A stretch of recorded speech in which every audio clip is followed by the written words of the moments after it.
કરીએ અયોધ્યા રામ મંદિર દાનચોરીના મામલે। દાનચોરીનો આ મામલો સામે આવ્યા બાદ હવે તેને લઈને ટ્રસ્ટમાં મોટા પાયે ફેરફાર કરવામાં આવી રહ્યા છે। ટ્રસ્ટના માળખામાં ધરમૂળથી ફેરફાર કરવામાં આવી રહ્યા છે, જેને કારણે હવે આગામી દિવસોમાં આગામી સમયમાં આ દાનચોરીનો જે કિસ્સો છે તે અટકાવી શકાય। હવે કયા કયા મોટા એવા ફેરફાર કરવામાં આવી રહ્યા છે, જેના પ્રયત્ન થકી હવે રામ મંદિરમાં થતી આ દાનચોરીને અટકાવી શકાય તેને હવે ગ્રાફિક્સના માધ્યમથી સમજવાની કોશિશ કરીશું। તો સૌથી પહેલા તો બેન્કિંગમાં ફેરફાર કરવામાં આવે તેવી સંભાવનાઓ જોવામાં આવી રહી છે। બેંક ખાતાનું સંચાલન 3 અધિકૃત સહીધારકોની સંયુક્ત સહીથી થશે। બેંક જે છે તે બદલવામાં આવશે કે તે વિશે કોઈ જાણકારી સામે નથી આવી, પરંતુ બેંક ખાતાનું સંચાલન જે છે તે કૃષ્ણ મોહન જગદીશ ચંદન રાયની સંયુક્ત મંજૂરી બાદ જ નાણાકીય વ્યવહારો જે છે તે શક્ય બનશે। આ ત્રણેયની સહી ફરજિયાત હશે, ત્યારબાદ જ નાણાકીય વ્યવહારો સરળ બનશે અને કરી શકાશે। તો દાનની ગણતરી સ્થળે કુલ 43 કર્મચારીઓની હાજરી રહેશે।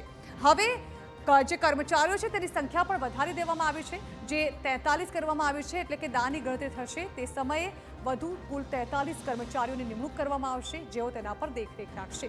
તો SIS સુરક્ષા કર્મીઓ સાથે વિવિધ સ્થળોએ પોલીસની વધારાની તૈનાતી કરવામાં આવશે। કોઈપણ જાતની બાંધછોડ હવે નહીં રાખવામાં આવે અને વધુ સુરક્ષા કર્મીઓ સાથે વિવિધ સ્થળોની તૈનાતી રહેશે।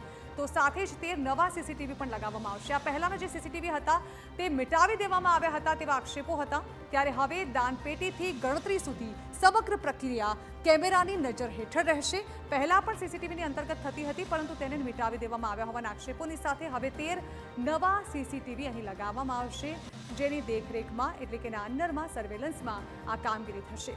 નકલી રસીદનો ખુલાસો થયો હતો।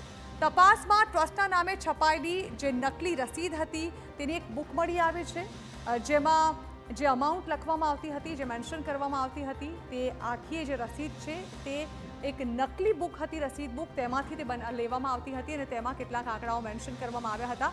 સાથે જ હવે ઓનલાઈન સિસ્ટમ પર ભાર અપાશે, જેમાં અધિકૃત બેંક ખાતા ઓનલાઈન રસીદ વ્યવસ્થાને વધુ મજબૂત કરાવવામાં આવશે।